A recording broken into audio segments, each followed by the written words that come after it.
Here's a cool little simple trick that anyone can do. So take a pack of cards, you can see all the cards are different. Give them a little shuffle and we'll cut to anywhere, somewhere random, and select a card. So we've got the King of Diamonds. We're going to fold that up in half now. Just like so. So fold it completely in half and we're going to cut a little hole just in the middle, just about there. Take that out, that's perfect. And we're going to use a 10p coin. Now if I place that in the middle of the cards, you can see that 10p coin just there cannot fit through that gap now. You can see in the card. So I'll show you one more time. If we put it through the middle of the two cards, you can see it go in. It can't fit through at the moment, but 3, 2, 1. It pops straight through the hole, and you can see the hole is still the same size. And if we put that 10p coin back there, you can see that it can still not fit through that gap.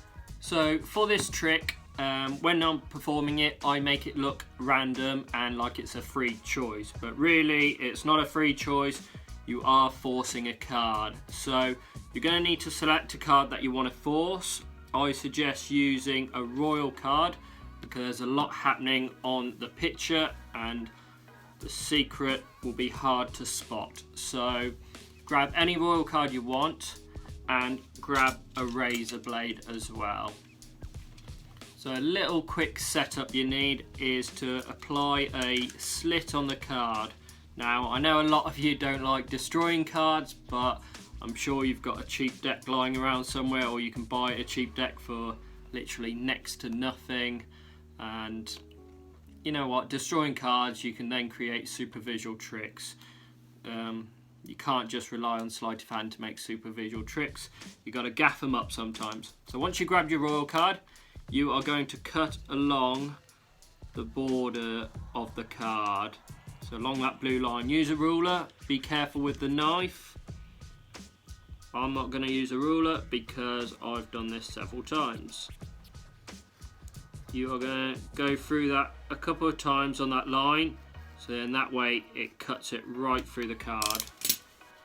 That should be about done. So twice there.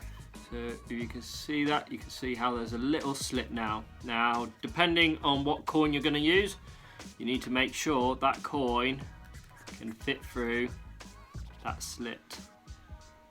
So if you're using a smaller coin, it doesn't have to be as big. If you're using a big coin like I am with a 10p, I've nearly covered the whole line.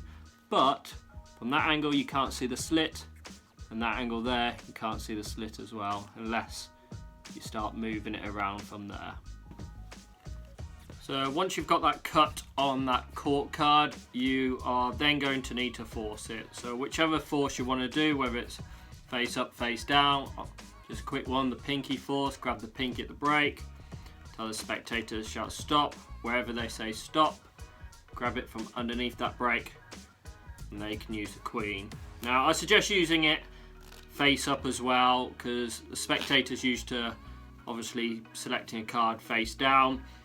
That way when they select a card, you've always seen it, the spectators seen it, they don't think much of it at the moment. And then you can take that card yourself and fold the card up. Once you've folded the card up, you kind of guess what's happening now, I'm sure.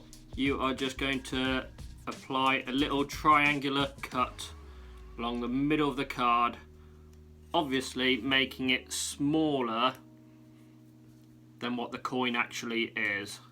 So when placing that in there, you can see that there's no way that coin will fit through that gap. And the spectator will be able to see that as well.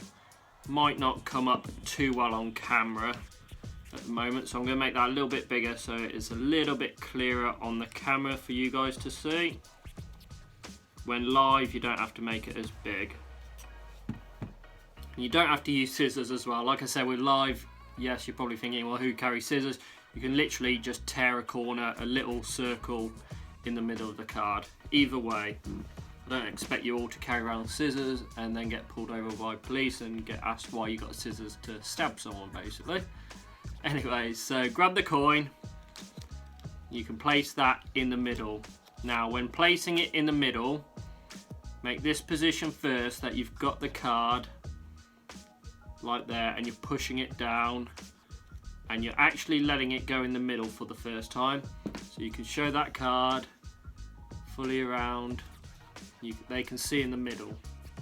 For the second time, when you push that card in, the coin in, sorry, you're going to get that push down on the card very slightly and push it into the gap. But from this angle, they can still see that coin there going in the card. So that's why you do it the first time, just to do that convincer. Really, all that's happening is this position here. So from here, when you push the card down, you're going to use your thumb, either thumb, get it into this position here. But from the front, it's still that same visual thing that they had the first time. Don't have to have the finger there. So you can still see that when really this is happening. And whenever you want, whatever gesture you want, 3, 2, 1, looks like it just pops through the card. The spectator obviously wants to then check the card that there's no holes or anything gone bigger, and you can show that nothing is damaged in the card. And the cleanup is very simple. The spectator's looking at that, that's all they think about. And because you've destroyed the card, you can literally just crumble it up, just rip it up, whatever, chuck it away. You don't need to use that again. And the spectator will believe that, and all your evidence is now gone. And that's a quick little simple card, or coin through card trick, I'm going to call it. If you like that, guys, please leave a thumbs up and feel free to share or comment on what you think of the trick. I'll see you again soon.